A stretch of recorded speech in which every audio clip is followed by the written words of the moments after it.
What's up, everybody? So I tutor SAT math and I work with students of all calibers, including students taking Calc BC. And what will surprise you is most of those students don't score a perfect 800 right off the bat. Meanwhile, I also work with students who will straight up tell you they're not math people and they walk out with a 730 or higher after starting in the 500s. And that's not down to luck. It's really a science. Give me a few minutes and I'll break down exactly how you can do the same thing. Quick background. I scored a perfect 800 on SAT math and I've been teaching it for years privately.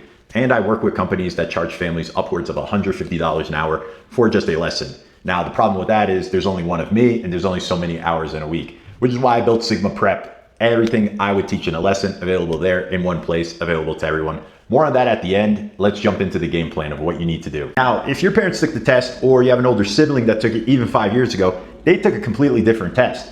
Now it's a different beast. It's digital, it's adaptive, and here's the good part that nobody really tells you. It actually changed in your favor. And I can actually say that because I've taught both. I've taught the old test and I teach the new test to students every week. And it's by far easier to get a 700 now than it was before. And the reason for that is simply because of Desmos. It's an immensely powerful tool that'll just solve entire categories of problems. And if you watched my previous videos, you would have seen that. The videos are entirely focused on that. How to just put something in Desmos and get an answer. That's what you need to know. And most students don't. Schools don't teach it to you. So that's the number one part of the game plan. You have to master Desmos. Look at this, for example. This is a real SAT question type. I'm not doing any algebra here. I'm typing the equation into Desmos and reading the entire answer off the graph. There are entire categories of questions like this. You do not have to be an amazing math student anymore. You just have to be someone who recognizes the problem and knows the move. And I'll be honest with you, I think anyone can get a 700 with enough grind. I've watched it happen too many times to believe otherwise. A huge part of this test is just simply knowing what to plug into Desmos, and the rest is problem recognition, which you develop through repetition and practice. That's it. That's the entire secret. Now the flip side. Why do some really high achieving math students struggle with this test? I think it's because the test simply cuts off at Algebra 2. And honestly, you don't even need all of Algebra 2, maybe half of it. No calculus. It's Algebra 1, geometry, some trig, and part of Algebra 2. So if you're an AB or BC right now, this is material you've seen 2, 3, 4 years ago, something like that. So while you've been working on derivatives, you forgot about the discriminant and specifically how the SAT likes to ask it. It's not hard, it's just rusty. And the SAT asks about certain things in its own particular way with its own favorite traps. So the fix isn't getting smarter, you're already smart. It's refreshing the old material and learning what the SAT specifically wants and how they like to ask questions. The gap between a 710 and an 800 is never really about how smart you are, but just how familiar you are with the material. So how do you build that familiarity? Whether you're starting from a 500 or a 700, it's the same thing. Repetition with feedback. You have to do problems every day. Every problem you miss, you find out exactly why, and you do that type again until you recognize it on site. When you've done enough reps, you stop solving questions from scratch, and you just start recognizing them, a keyword here or there, and you know exactly what the problem is going to ask you. You've seen the setup, you know the move, you just execute. That's what a 750 plus scorer is actually doing in there. It's not speed math, it's just pattern memory. And if you want proof of what that looks like, it's all over here on this channel. The speedrun videos that I do where I solve the entire practice test, there's no cuts, there's no edits, there's no scripts. I'm just ripping straight through, live. Because after enough reps, nothing on the test surprises me anymore. That's not talent, that's just experience. And you could get to that point too, and it doesn't take that long. You should get to the point where you're walking into a test and you know you're gonna have seen already 95% of the questions, right? There shouldn't be any surprises. And everyone can get to that level because it's built the same for everyone. It's just a matter of practice reps.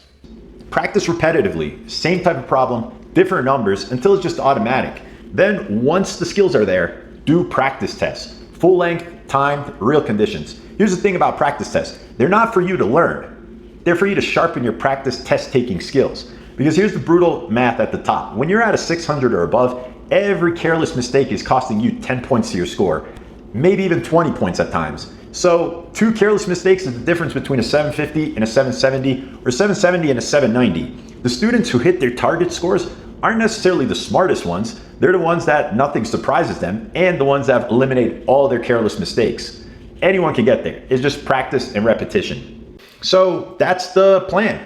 Refresh the foundations, build recognition through daily reps, use Desmos like it's a cheat code, and sharpen with real practice tests. Now, honest question before I get into my thing. Do you need Sigma Prep? No, absolutely not. I put out a ton of free content right here on this channel, full test walkthroughs, and I just dropped a recent video, the most recent one, where I go through every single math question the College Board just added to the question bank. If you watch those videos and you grind free practice resources, that might honestly be all you need. People have hit 1500s, even perfect scores that way, or with less. I'm not gonna pretend otherwise. But I built Sigma Prep to be the best SAT math resource out there and the most efficient way to run exactly the plan I gave you. You get something wrong, you try it again. You get it wrong again, you try it again. On Sigma Prep, there's 7 variations of each question type. You're probably not gonna exhaust all 7 variations. You'll probably get it before that, but that's the amount of content that exists. And they're all different, so you're not gonna run into the same exact problem, wording, numbers, so you can really truly test yourself. Over 7,000 practice problems exist, and we keep adding more.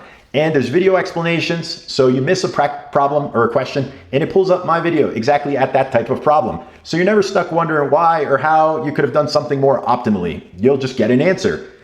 A diagnostic test also exists. It'll help you pinpoint not just the domain you need to work on, but the subtopics in the domain. Then you can go to the practice section and just practice that specific subtopic. Finally, there's full practice tests when you're ready. We know the Blue Book, it's the best, right? It gives you the most accurate score. Has 8 tests, right? Tests 4 through 11, right? 8 tests. If you've done all of them, it's kind of tough. What do? If you practice the same thing again, you don't really know if you know it, or you just kind of remember, the number for whatever reason. So on Sigma Prep, we have our mock versions of all tests 4 through 11 based on the Blue Book, right? There's 3 versions of each one. So test 4, there's an A, B, C version of it. You could take it 3 different times and you won't know the exact answer of each one. So you really get to practice your test taking skills, right? That's what we're talking about. You got to be able to lock in on a test and not make careless mistakes. This will help you do that. So to put all that in perspective, 3 months of Sigma Prep costs about what families pay me for 1 single hour of tutoring.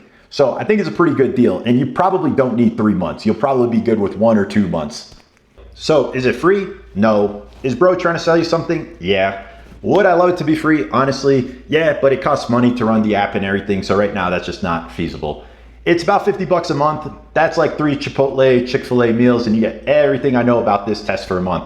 And honestly, if you're dedicated and you put in the time, 1 month is probably all you really need. But that's the thing, and I'm gonna end with this note. Sigma Prep is self-learn. It's you, my problems, my video explanations, but nobody's checking your homework. So if you know you're not the type to keep yourself on track, then honestly, Sigma Prep probably isn't for you.